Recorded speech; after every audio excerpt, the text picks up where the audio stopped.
안녕하세요. 저는 작은 카페를 운영하고 있는 30대 여자입니다. 다들 이렇게 소개하던데 맞나요? 제가 생각하기에 저희 집과 시댁이 다른 집들보다는 조금 특이한 경우가 아닌가 하는 생각이 들더라고요. 그런 특이한 저희 두 집안 사이에 엮인 사건 때문에 시부가 길바닥에 나앉은 사연을 보내게 되었습니다. 저희 아버지와 시부는 고등학교 동창으로 같은 고향 출신의 오래된 사이였습니다.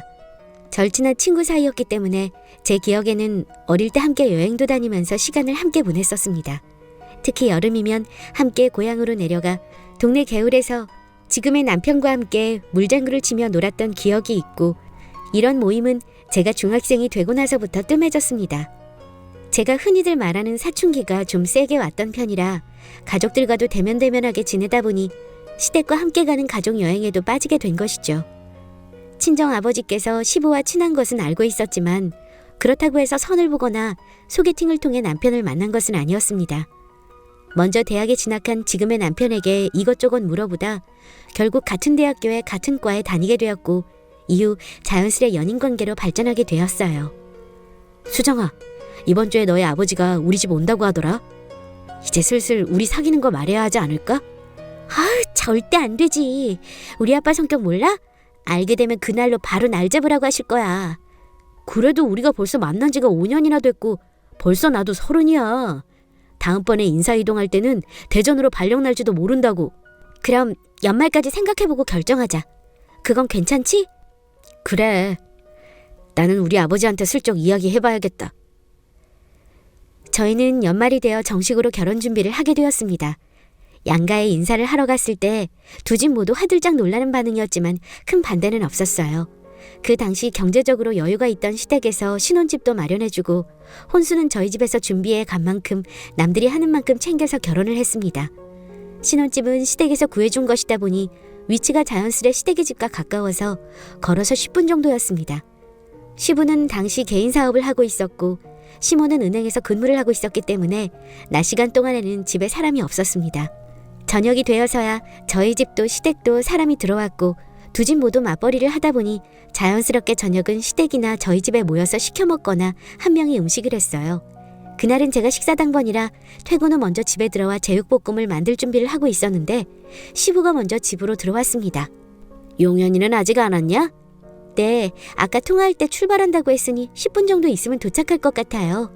그래, 오늘은 우리 며느리가 저녁 담당이구나. 석구 그놈이 귀한 딸 손에 물 묻힌다고 내 욕이나 안 했으면 좋겠는데. 어디 보자. 내가 좀 도와주마.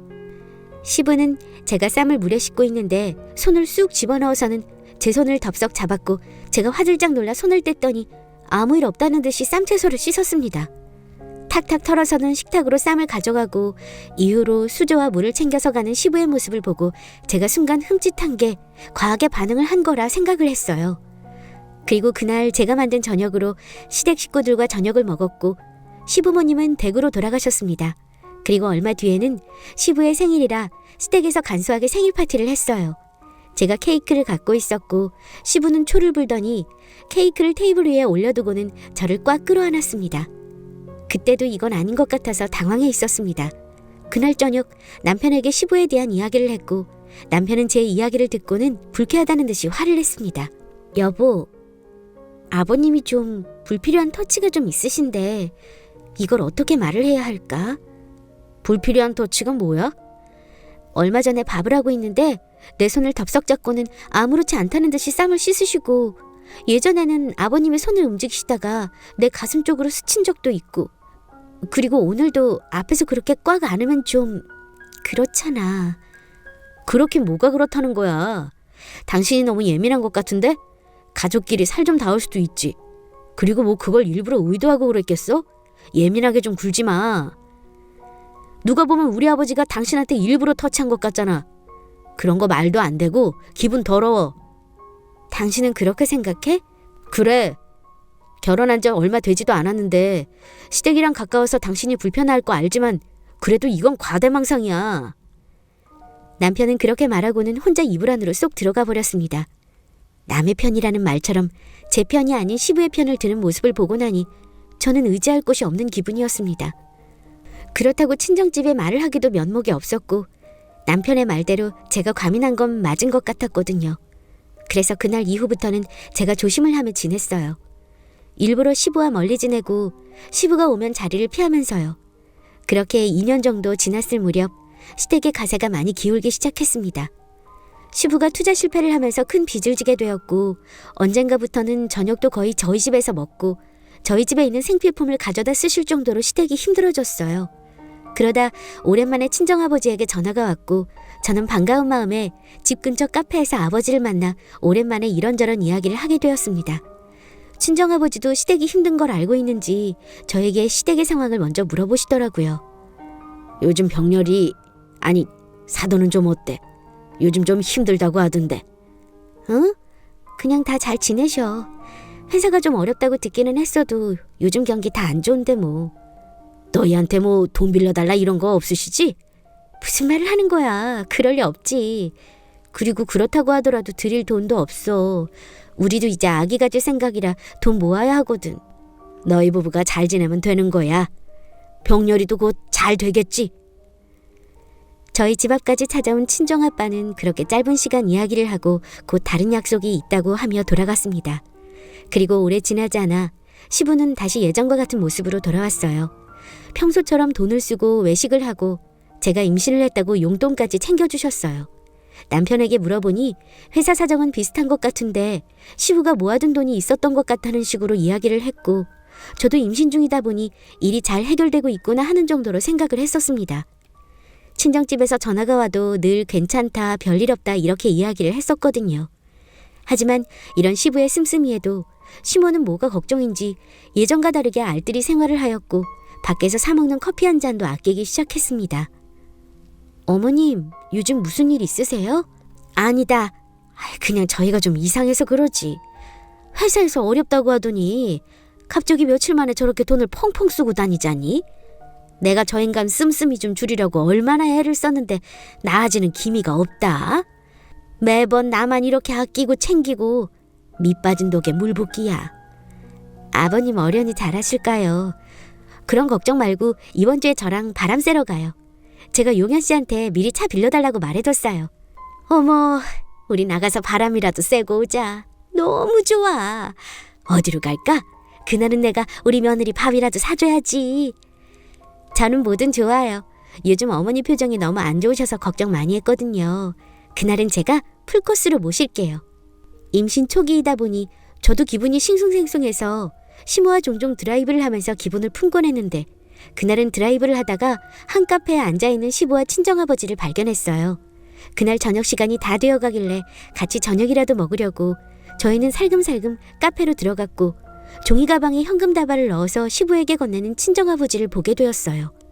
그 순간 저도 시모도 얼어붙어서 그만 가만히 있었고 시부는 그 자리에서 일어나 뒤도 돌아보지 않고 자리를 떠나버렸습니다. 더 어이가 없었던 것은 친정아버지는 그런 시부의 뒤를 멍하니 바라보다 머리를 테이블에 박고서 한참을 가만히 있었어요. 저는 시모와 그 장면을 한참을 보고 있었고 다행히도 시모는 조용히 먼저 집으로 가보겠다고 이야기를 했습니다. 저는 시모가 가는 모습을 보고 나서야 친정아버지의 앞에 앉았어요. 제가 무슨 말을 꺼내도 전에 귀신을 본 것처럼 친정아버지는 허겁지겁 카페 밖을 나가셨고 저는 그 모습이 제가 아는 친정아버지의 모습이 아니라 놀란 마음에 친정엄마에게 연락을 했습니다. 엄마, 나 좀 전에 카페에서 아빠를 봤는데 왜 나를 보고 도망가지? 집에 혹시 무슨 일 있어? 무슨 일? 무슨 일은 무슨, 그런 거 없어. 근데 요즘 통 밤에 잠을 못 자긴 하더라. 그래? 좀 전에 우리 시아버지랑 같이 카페에 있었거든? 돈거래 같은 거 하는 것 같던데. 돈? 네 아빠가 어디 가서 돈거래 같은 거 하는 사람이니? 돈 인출 한도 안 돼서 뽑아주거나 그런 거겠지. 안 그래도 연락 없이 늦어서 걱정하고 있었는데. 아참, 그럼 집에 와서 저녁 먹고 갈래? 어차피 내 아빠도 곧 들어올 텐데. 나 택시 타면 30분 정도 걸릴 것 같아. 좀 이따 봐. 집으로 가는 택시 안에서도 불안한 마음을 감출 수 없었고 친정아버지는 집으로 오지 않았습니다. 저는 그날 친정엄마와 밥을 먹으며 최근 신경 쓰는 일이 있는 것 같다는 이야기를 들었고 나중에 기회가 된다면 친정아버지와 이야기를 해봐야겠다고 생각을 했습니다. 그리고 그날 새벽 친정아버지로부터 음성 메시지가 하나 와 있었어요. 내가 아비로서 떳떳하게 지내왔다고 생각했는데 나도 모르는 사이 내가 지나온 길이 그리 깨끗하지만은 않다는 걸 얼마 전에 알게 되었다. 너무 부끄럽고 수치스럽다. 차마 너에게 아무 말 하지 못하고 먼저 가는 못난 아비를 용서해다오. 우리 손주 태어나면 꼭 손잡고 산에도 가고 들에도 가고 바다도 보고 싶었는데 그런 곳조차 내게는 욕심이야. 그저 너와 내 가족들만 행복하기를 바라고 엄마는 모자란 남편을 만나서 고생만 하고 있으니 내가 잘 챙겨주길 바란다. 사랑한다, 내 딸아. 저는 음성 메시지를 듣자마자 바로 친정엄마에게 전화를 했고 친정엄마도 제 이야기에 휴대폰을 확인하니 비슷한 음성 메시지가 와 있었다고 했어요. 저는 신발도 제대로 찾지 못하고 친정아버지를 찾으러 다녔습니다. 제대로 된 내용은 없었지만 친정아버지가 극단적인 선택을 하고 있다는 사실은 너무도 확실했기 때문에 망설임 없이 친정집 근처의 숙박업소부터 찾아다녔고 오전이 다 지났을 무렵 친정엄마의 휴대폰으로 한 통의 전화가 걸려왔습니다. 이 휴대폰 보호자분 맞으신가요? 네? 네, 맞습니다. 어디신가요? 지금 119 대원이랑 병원으로 가고 있어요. 차 안에서 쓰러져 있으시길래 제가 신고했고 혹시 지금 빨리 와주실 수 있으신가요? 네네, 지금 바로 가겠습니다. 감사합니다. 짧은 통화를 끝마치고 저희는 미친 듯이 병원으로 갔습니다. 병원으로 도착하니 대학생쯤 되어 보이는 한 남학생이 시계를 보며 서 있었고 친정아버지는 산소 마스크를 한 채 침대에 누워 있었습니다. 그 학생은 저희를 보고 나서는 자초지종을 설명하기 바빴고 학원에 갈 시간에 늦는다고 하며 불이 나게 가버렸어요. 그 학생은 학원을 가기 전 골목길에서 담배를 피우고 있었는데 그 골목길에 친정아버지의 차가 주차되어 있었다고 해요. 아무 생각 없이 담배를 피우면서 차 안을 보고 있었는데 그 모습이 조금 이상했다고 합니다. 의자 시트는 뒤로 넘겨져 있었고 바닥에는 동그랗고 검게 그을린 자국이 있었대요. 처음엔 단순히 술에 취해 자는 건가 생각했다가 그을린 자국을 보고는 저희 친정아버지를 깨우기 시작했다고 합니다. 자동차 문을 큰 소리가 날 정도로 크게 치고 차를 흔들어 보아도 일어나지 않아 119에 신고를 했다고 합니다. 결국 119가 유리창문을 깨고 친정아버지를 병원으로 이송해왔다고 해요. 병상에 누워있는 친정아버지를 보고 있으니 무슨 일 때문에 이렇게 겁에 질려 도망치듯 행동을 하는지 이해를 할 수가 없었습니다. 그리고 이 소식을 듣고 저희 시댁에서도 찾아왔어요. 시부는 친정아버지를 보며 소리내 울기 시작했고 시모는 저희 친정엄마의 손을 꼭 잡고 괜찮을 거라고 하며 다독여주고 있었습니다. 저기 아버님, 혹시 저희 아버지한테 무슨 일 있나요? 어제 카페에서 두 분이 함께 있으신 걸 봤는데 그 이후로 아버지께서 집에도 안 들어오시고 극단적인 선택을 하셔서요. 그게 말이다. 에이, 아니다. 내가 할 말은 아니지. 네? 가족인 저희가 알면 안 되는 이야기라도 있는 건가요? 그게 몇 년 전 석구랑 동창회에 갔다가 석구가 동창생 여자한테 실수를 좀 했다. 그걸 알고 나서부터 애가 이렇게 불안해하더라고. 사실 어제도 말이다. 석구가 나한테 돈을 주더라.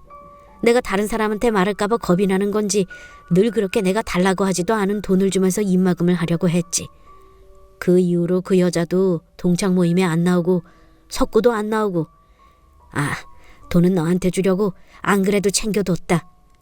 저희 아버지가 그런 짓을 했다고요? 남자가 술 좀 먹고 하면 그럴 수도 있는 거지. 석구가 깨어나거든 아무것도 모르는 척 치네. 다른 건 몰라도 남녀관계 하나는 철저했던 친정아버지가 그런 실수를 했다는 게 저는 믿어지지가 않았고 친정엄마 역시도 크게 충격을 받으셨습니다. 시모는 시부의 등을 짝소리가 나게 때리면서 분위기 파악 좀 하라고 한 소리를 했지만 이미 저희는 친정아버지께서 그렇게 감추려 했던 진실을 마주한 이후였습니다. 그리고 그 다음 날이 되어서야 친정아버지께서는 의식을 차리셨어요. 다행히 들이마신 일산화탄소의 양이 많지 않아서 생명에는 지장이 없었습니다. 친정아버지가 의식을 차렸다는 소식을 들은 시댁 식구들은 한달음에 병실로 찾아왔고 좋은 병실은 순식간에 북적였습니다. 시부는 아무렇지도 않다는 듯이 왜 그랬냐며 웃으며 말을 했고 친정아버지는 고개를 푹 숙이고 있었죠. 얼마 뒤 병실의 문이 열리고 중년의 간호사 한 분이 오셔서는 친정아버지의 침대 앞으로 울먹이며 다가왔습니다. 석구야, 너 괜찮아? 안숙이, 얘가 여기에 왜 있어? 여기 내가 일하는 병원이야. 설마 했는데 정말 너였네. 안 그래도 차트에 생일이 같길래 수액 바꿀 겸 왔어. 저희는 낯선 여자의 등장에 당황했고 그때 시부는 슬금슬금 나가려고 하는 게 보였습니다. 친정아버지 역시 그 여자분을 불편해하는 기색이 느껴졌고 저희는 그저 멍하니 보고 있었어요. 그리고 그 여자분이 본인이 동창이라며 인사를 했는데 그 순간 시부와 그 여자가 눈이 딱 마주쳤습니다. 저희에게 웃으며 인사를 하던 모습과는 달리 그 여자분은 순식간에 눈이 세모눈이 되더니 여기가 어딘 줄 알고 왔냐며 소리를 지르며 시부의 뺨을 힘껏 때려버렸어요. 저희는 너무 놀라 말리지도 못했고 친정아버지께서 그 친구분께 우리 딸 사돈인데 뭐하는 짓이야 하며 소리를 쳤죠. 그 순간 그 여자분은 눈이 튀어나올 정도로 커지더니 목소리를 높여서 소리를 지르기 시작했습니다. 네가 나한테 하려던 짓을 기억하는데 무슨 양심으로 석구랑 사돈을 해? 너네 다 제정신이 아니니? 나는 지금도 너네가 친구라는 게 말도 안 된다. 안수가 그 이야기는 하지 마. 와이프랑 딸 앞에서 무슨 말을 하려는 거야. 내가 다 잘못했으니 나중에 둘이 이야기하자. 안 그래도 그날 일 사과하려고 늘 생각하고 있었어. 얘가 무슨 사과를 나한테 해. 내가 되려 고마워해야지. 저 인간 같지 않은 놈한테 내가 안 좋은 일 당할 뻔했단 거 술 취한 와중에도 지켜준다고 나선 게 너잖아. 그날 너 쟤한테 맞고 기절한 거 기억 안 나? 내가 진짜 그날 일만 생각하면 소름이 돋아. 저놈 저거 실실거리면서 웃는 표정, 밥 먹을 때마다 발로 툭툭 치던 거, 내 입을 막으려고 다가오던 거 나 똑똑히 기억한다고. 그게 무슨 말이야. 내가 그런 게 아니라.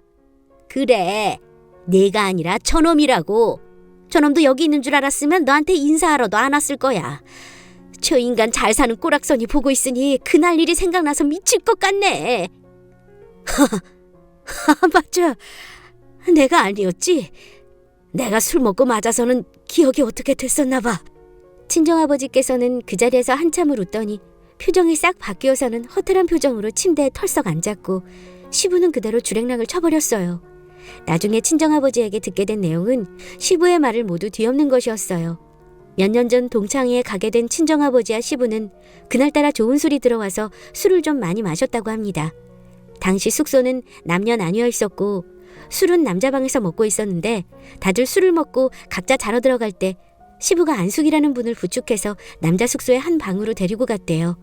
그 모습을 보고 친정아버지께서도 그 방으로 들어갔고 시부가 안숙이라는 여자분을 더듬는 것을 보고 제법 큰 소리를 내며 시부를 뜯어말렸대요.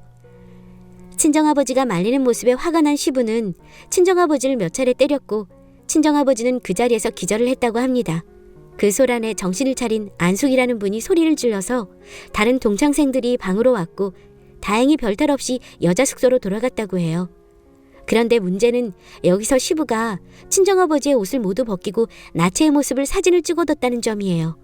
다음날 친정아버지께서는 그 방에 홀로 누워있었고 시부가 방으로 들어가서는 내가 무슨 짓을 저질렀는지 아냐 라고 하면서 마치 친정아버지가 안숙이라는 분께 몹쓸 짓을 한 것처럼 이야기했다고 합니다.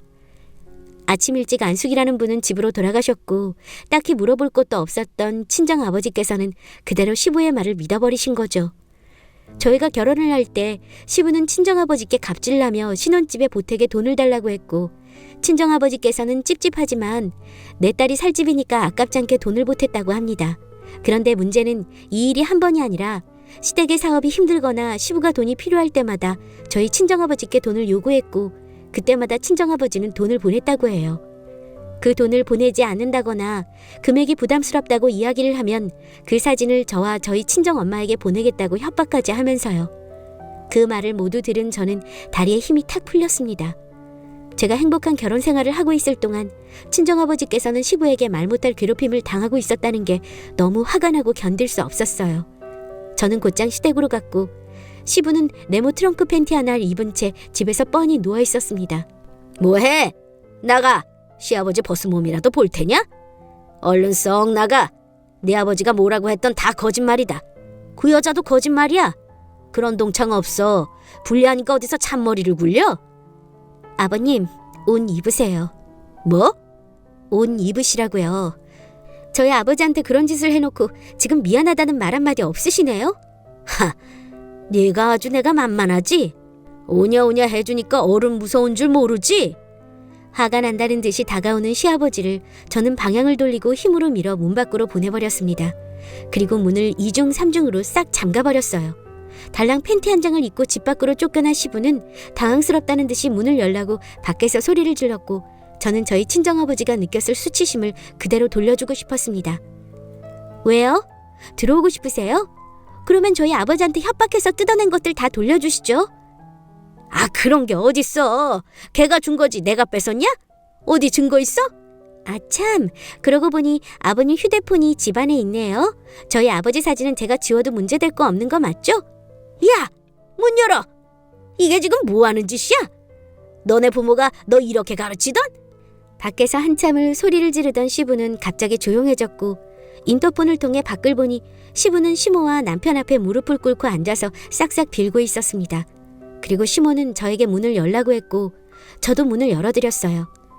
오들오들 떨면서 시부는 집 안으로 들어왔고, 집 안으로 들어와서도 옷을 입고 나와서는 시모의 앞에 무릎을 꿇었어요. 여보, 정말 오해야. 내가 그런 게 아니야. 저것들이 짜고 치는 거라니까. 난 안숙이라는 여자 알지도 못해. 당신은 내가 정말로 바보 같아 보여요? 당신이 사업한다는 핑계로 주점 다니는 것도 최대한 이해하려 했어요. 돈 벌려고 하는 거라고 생각했으니까. 그런데 회사 경리한테 그런 짓 해서 벌금 낸 지 얼마나 됐다고. 나 정말 부끄러워서 더는 당신이랑 못 살겠어. 그동안 내가 왜 참고 살았나 싶어. 그리고 당신, 우리 며느리한테 발로 툭툭 치고 손잡고 그랬지? 이제 보니 당신은 딱 그런 수준이었어. 어디 남의 집 귀한 딸한테 그런 짓거리를 하고 다녀? 일요일까지 이삿짐 센터 불러서 당신 짐 안 가져가면 다 집 밖에 내다 버릴 테니 그렇게 알아요. 여보, 내가 미안하다고. 왜 한쪽 말만 듣고 그래? 당신이 평소 하고 다닌 행실을 봐. 나 지금 당신이 싸질러 놓은 똥 치울 거 생각하면 머리 아프니까 말 걸지 말고 나가. 옷이라도 입게 해줬으니 나가라고. 버티고 있는 시부를 남편이 끌어서 밖으로 보내버렸어요.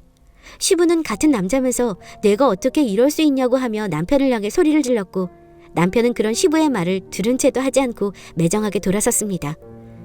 시모는 사람 고쳐서 쓰는 게 아니라고 하며 저에게 너무 미안하다고 사과를 하고, 저희 친정집에도 가서 머리 숙여 사과를 한 후 시부가 빌려간 돈의 전부는 아니지만 일부분을 돌려받았습니다. 남편도 이 일을 계기로 예전에 제가 시부가 터치를 하려 한다는 점을 대수롭지 않게 여겨서 미안하다고 하며 용서를 구했고, 저는 시부를 제외한 시댁 식구들에게는 악감정이 없었기 때문에 이 일을 마음에 묻기로 했어요. 하지만 시부만큼은 그냥 두 다리를 뻗고 자게 할 수는 없었습니다. 그래서 특수 협박죄로 소송을 준비하고 있어요. 이게 가족 간의 협박죄라서 죄질도 아주 나쁘게 본다고 하더라고요. 그래서 앞으로 시부의 앞날이 그리 순탄하지는 않을 것 같고, 형량이 나오면 실형까지 가능하다고 하니 빨간 줄 하나는 확실히 그을 수 있을 것 같습니다. 지금은 그 일이 있고 몇 달이 흘러 저는 만삭의 몸이 되었고요. 그 사이 시모는 시부와 이혼을 했어요.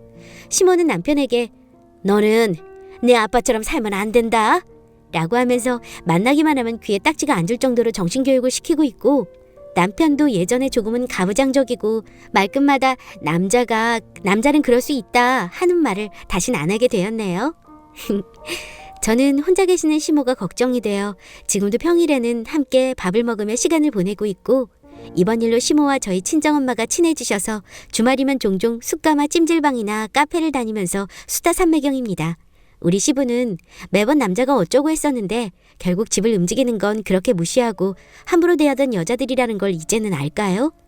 저는 출산 예정일이 한 달 뒤라서 출산을 끝마치고 본격적으로 소송을 시작합니다. 나중에 재판이 다 끝나고 나면 다시 사연을 올릴 수 있도록 해보겠습니다. 제 이야기 끝까지 들어주셔서 감사합니다.